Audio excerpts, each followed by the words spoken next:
Hey everybody, welcome back to my Project 13. Thanks for coming on by and checking out this video. The early morning vlog with the S21 Ultra, 1080p, 60 frames per second. Google Pixel 7a, packed it up, along with the Google Pixel Buds and the mate case, sent it back to Google. Two separate products from Google that I got for free with the purchase, well, the pre-order purchase of the Google Pixel 7a. Since I returned it, everything had to go back. And by next Tuesday or Wednesday, they should have it. By the end of the week, I should have my refund. Just wasn't for me at the end of the day. I was going to trade in my Google Pixel 7, but my 7 has that much more, through my experience, that supersedes the 7a, which on paper, that's the way it should be. But I was hoping that maybe the 7a had something going on that would have made me hang on to it and send my 7 in. Now, I talked about that in a different video. You got a mid-range flagship device, Google Pixel 7, that I was going to trade in for a budget flagship device, the Google Pixel 7a. Now that may not make sense. Why go backwards? Why take a step back? Because like I said, you never know that there could be that one area that you're like, yes. Now when I brought in the Samsung Galaxy S23 Ultra, I specifically said that I wasn't going to keep that device around if there wasn't something different about it than the S22 Ultra. And there was. It was night photos and especially night video. And I shoot a lot of night video during the early morning vlog. And I take a lot of night photos and share that with all of you. Yeah, that area was amazing. Now, I've already sold that device, but I got to tell you, it was amazing. So I kept it for a while, and then I sold it. And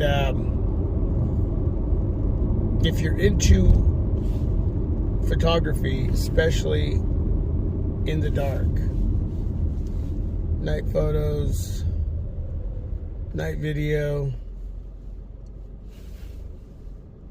yeah, the S23 Ultra kills it. What are those folks doing over there, man? They're moving some furniture. Wow, that's crazy. Anyway, yeah, I was hoping the 7a would have something a little, extra some to the user experience. Because the user experience on the 7a to the 7 basically is the same. Got the smooth and rich software experience. A lot of pixelicious tools that you can utilize. So, I mean, when it comes to that area, there's nothing really different. It really isn't. But my hope was that, I think more so in the camera area. And then you look at battery life, which is very important to a lot of you. Battery life was really subpar, but that wasn't the main issue. I mean, for me, the Google Pixel 7 did it that much better in the camera area. I mean, a lot of you probably wouldn't even notice, and the only reason I notice is because I use a lot of smartphones to take a lot of pictures, and doing this for years now, I'm starting to see the little areas. But again, it's not going to determine whether you keep the 7a or the 7. For me, that's just my opinion. I didn't like the fact that it was slow, and I mean slow charging via cable, USB Type-C cable. Wireless charging I don't do a lot, but I do it during the reviewing process to answer questions, and it was really, really slow. So USB Type-C cable attached to the 7A, slow charging, and wirelessly charging, slow charging. Battery life subpar. Which I don't mind charging, but when the charging's that slow, it's a little annoying. Cameras, again, a little better on the Google Pixel 7. There's no more deals right now that I can see out there, whether it's over at the Google store. You can trade in a device and bring the price down. Notice you can trade in your iPhone 14 Pro Max and get $500 off. So basically you get the Google Pixel 7a for free. You get less if you trade in your Samsung Galaxy Z Fold 4. So I think it's like $425 or something like that. But yeah, probably not worth doing that. But there'll be deals at Best Buy, over at Amazon. It was down to $4.99, so that's what you need to watch out for as far as a brand new 7A for $4.99. And I'm pretty sure at other places as well, other retail online places that you can go to. You can check your carrier for deals. T-Mobile still has some deals going on. I think that if you'll get a Google Pixel 7a on T-Mobile for free via 24-month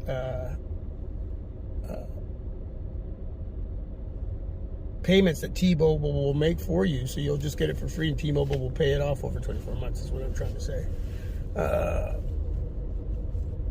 As I circle around the parking lot here. The Google Pixel 7a can be worth it. It just depends on if you're willing to deal with the slow charging wirelessly and utilizing the cable. Battery life depends on what you do. I'm a heavy user, especially during the reviewing process, and I got like 4.5. Well, it was like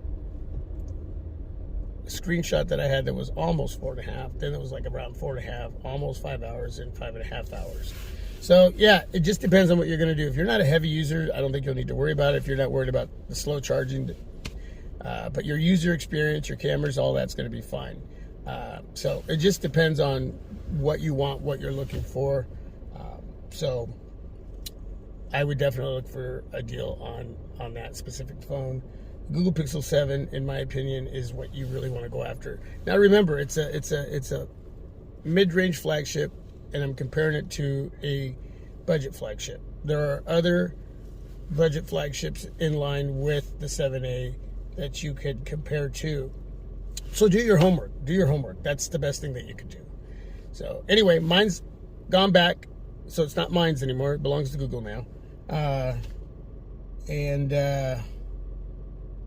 I'm just waiting for the Razr, Motorola Razr 2023. I'm waiting for the Nothing Phone 2, and then whatever comes our way after that. So with that, thanks for watching. God bless you all. Any questions, please ask down below in the comment section. Thanks for hanging out with me here on TMI Project 13. God bless. Peace. I'm out.